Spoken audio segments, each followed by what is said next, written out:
Assalamualaikum warahmatullahi wabarakatuh. Alhamdulillah, wassalatu wassalamu ala rasulillah, wa ala alihi wa sahbihi, wa man ihtada bihudah. Wa ba'd. Kaum muslimin, kaum muslimat yang dimuliakan oleh Allah subhanahu wa ta'ala.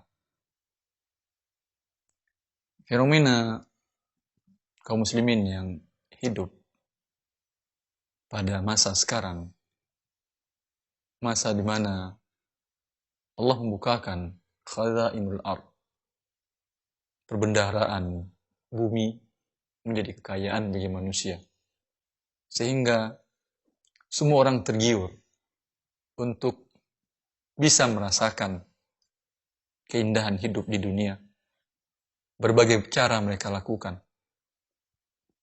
berbagai strategi mereka buat agar bisa merasakan sebagian dari nikmat hidup di dunia ini seperti dirasakan oleh orang-orang. Dan tidak jarang yang kita temukan di mana seseorang dengan pemasukan pas-pasan siap mengorbankan harga dirinya, siap mengorbankan asetnya yang sudah ada, modal sudah ada, demi untuk hidup lebih layak atau lebih indah menurut mereka.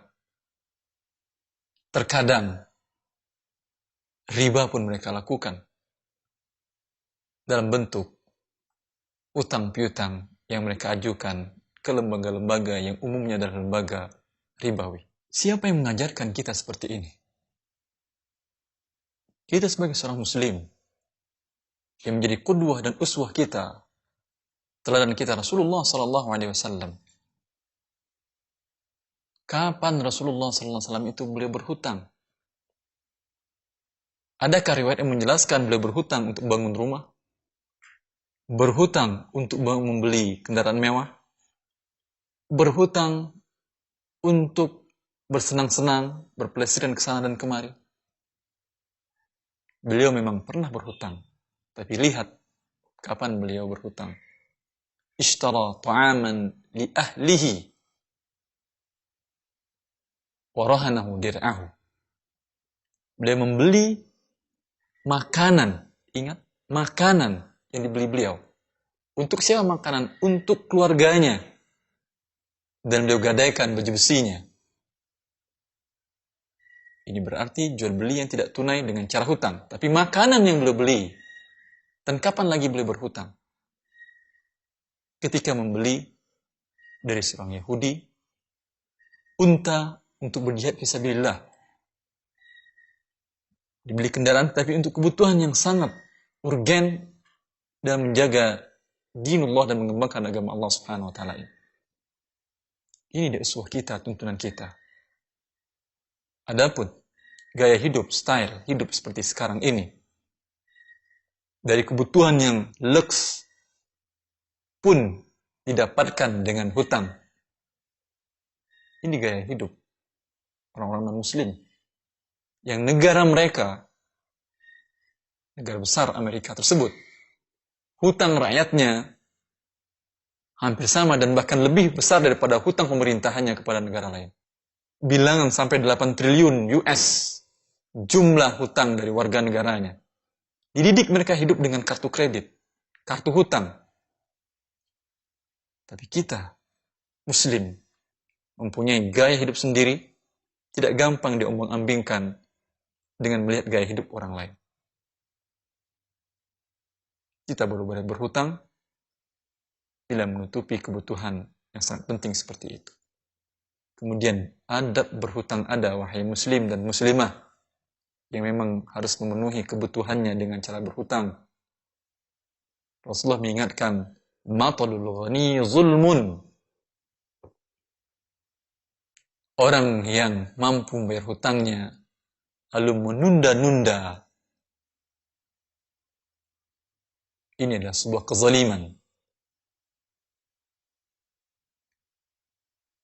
Bila Anda berhutang dan memiliki kelapangan, secepatnya dibayar hutang tersebut. Ya Rasulullah berlindung dari hutang ini. Tidak nyaman hidup beliau dengan hutang tersebut. Meminta perlindungan kepada Allah subhanahu wa ta'ala dari hutang.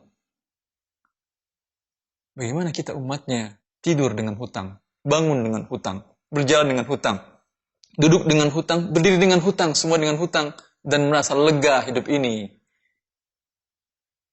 Pikirkan dengan baik. Setiap saat melambatkan penunaian pembayaran hutang, sebuah kezaliman, kata Rasulullah. Tahu kita arti sebuah kezaliman? Menganiaya orang. Orang yang telah berbuat kepada Anda, memberikan pinjaman kepada Anda, membantu, memudahkan kehidupan Anda. Ketika Anda mampu membayar, sengaja Anda tunda. Kezaliman. Tahu, kalau orang yang dizalimi ini berdoa kepada Allah, dan doa dia dengan Allah tidak ada pembatas sama sekali. Rasulullah mengingatkan kita, mewanti-wanti kita, agar jangan sampai menzalimi orang yang bila dia berdoa kepada Allah, maka Allah langsung kabulkan doanya. Apa jadinya Anda? Bila orang yang Anda tunda pembayaran hutangnya dengan sengaja dan Anda mampu berdoa kepada Allah, karena merasa sempit hidupnya dia butuh uang di saat itu dalam keadaan butuh sekali, tertahan karena di tangan Anda, dan Anda mampu bayar dan belum Anda bayar, lalu berdoa kepada Allah, apa jadinya Anda? Sampai pun dalam syariat, bila seseorang yang telah diingatkan akan ancaman Allah dengan yang gaib ini, belum lagi merasa berhenti dari menzalimi orang-orang ini yang telah berbuat baik ini, ada ancaman lain. Boleh nama baiknya dicemarkan, dimasukkan ke dalam daftar hitam, agar kaum muslimin tidak dizalimi juga oleh orang ini. Bila sanksi maknawi, imateri ini belum menghentikan gerak dia dari kezalimannya, ada lagi sanksi yang lain. Wa uqubatah, boleh dia diberikan sanksi lebih berat, hukuman lebih berat dari itu. Sufyan bin Uyainah mengatakan, ai al-habsu, boleh diadukan ke pengadilan dan dipenjara. Sekarang tinggal pilih, mau tinggal di penjara atau hentikan kezaliman dengan bayarkan hutang. Ini yang penting kita ingat. Jangan hadis Rasulullah SAW yang memberikan kemudahan kepada kita, bahwa siapa yang menerima pinjaman dari orang lain, yuridu ada'ahu addallahu an, dia ingin membayar, maka Allah bayarkan dengan dia. Jangan sampai hadis ini membuat kita berada dalam kondisi yang selalu akan nanti dibayarkan Allah. Tidak itu maksud hadis itu, wahai kaum muslimin, kaum muslimat. Yurid, berkeinginan membayar. Ketika ada berarti langsung dibayarkan. Bukan tunggu nanti, tidak. Karena hadis tadi melarang matlul ghani, zulmun. Orang yang mampu menunda-nunda pembayaran hutangnya adalah sebuah kezaliman. Wahai orang-orang yang terlanjur berbuat zalim, bertaubatlah kepada Allah. Mintalah kemaafan dari orang-orang yang telah Anda zalimi dengan menunda pembayaran hutang kepada mereka, agar Anda selamat hidup di dunia dan meniti jalan yang benar menuju kebahagiaan di akhirat nanti di surga Allah Subhanahu wa taala dengan tidak membawa kezaliman atas siapapun juga. Assalamualaikum warahmatullahi wabarakatuh.